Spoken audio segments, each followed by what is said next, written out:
Olha, quem trabalha com gerenciamento de projetos conhece bem um debate que parece que nunca acaba. De um lado tem o pessoal do método tradicional, tudo certinho, planejado. Do outro, a turma do ágil com toda a sua flexibilidade. Mas hoje, a gente vai ver por que essa briga toda pode ser, na verdade, um grande mito. Pois é, essa é a pergunta que não quer calar, né? Parece que a gente é obrigado a escolher um lado, ou a estrutura super rígida do tradicional, ou a flexibilidade total do ágil.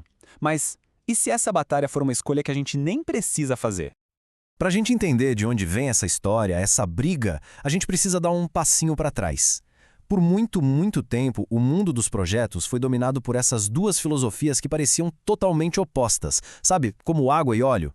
De um lado, a gente tem o método tradicional, que o pessoal também chama de cascata. A ideia aqui é planejar tudo, mas tudo mesmo, nos mínimos detalhes, antes de começar a fazer qualquer coisa. E do outro lado tem o ágil, que é o oposto. Ele valoriza a adaptação, o trabalho em ciclos curtos e ouvir o cliente o tempo todo. Realmente, parecem dois universos diferentes. E aí, no meio desse cabo de guerra, uma terceira opção começou a ganhar muita força, a tal da abordagem híbrida. Mas o que ela é de verdade? Será que é o melhor dos dois mundos? Ou é só uma mistura sem pé nem cabeça, uma gambiarra?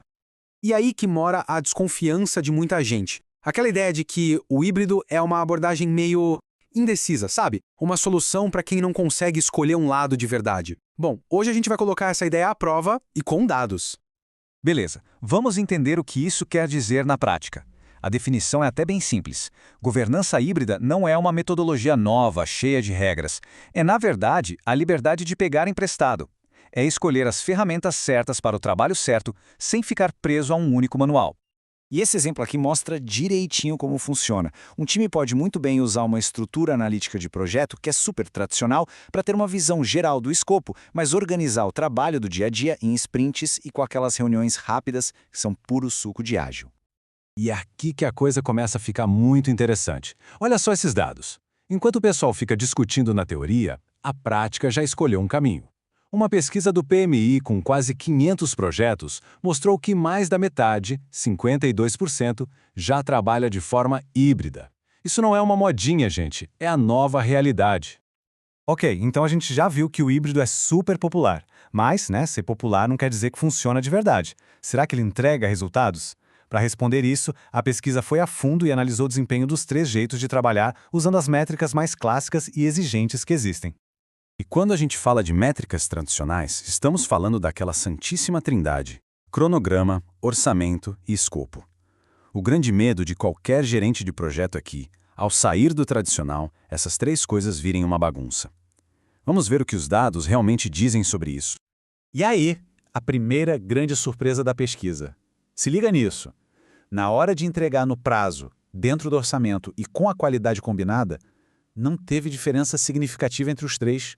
Todos eles se saíram igualmente bem. Empate técnico.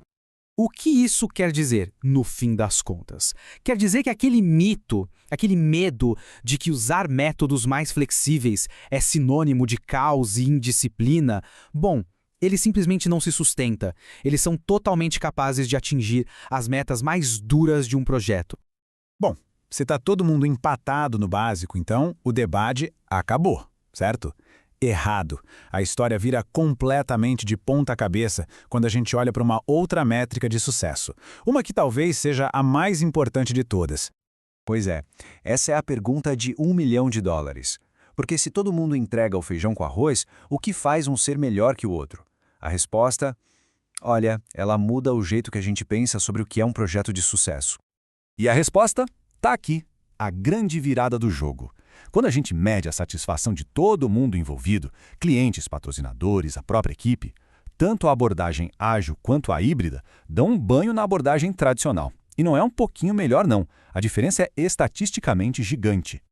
Mas por que essa diferença tão grande? É simples, na verdade. Essas abordagens mais flexíveis são construídas com base na comunicação e no envolvimento constante. Ao manter todo mundo na mesma página o tempo todo, elas não entregam só um produto final, elas entregam uma experiência boa, positiva, e isso gera uma percepção de valor muito maior.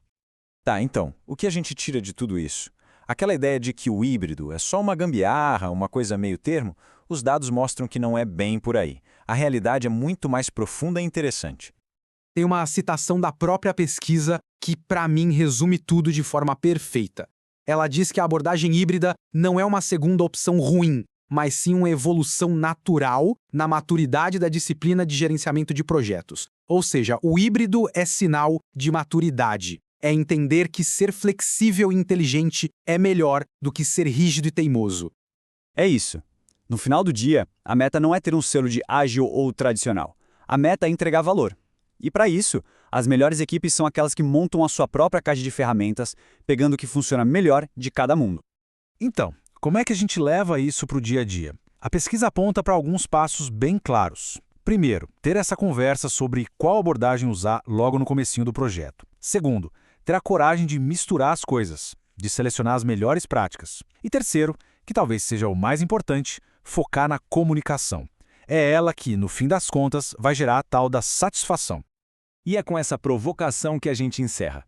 A grande questão deixou de ser qual metodologia é a melhor e passou a ser qual é a combinação de práticas que vai funcionar melhor para este projeto específico.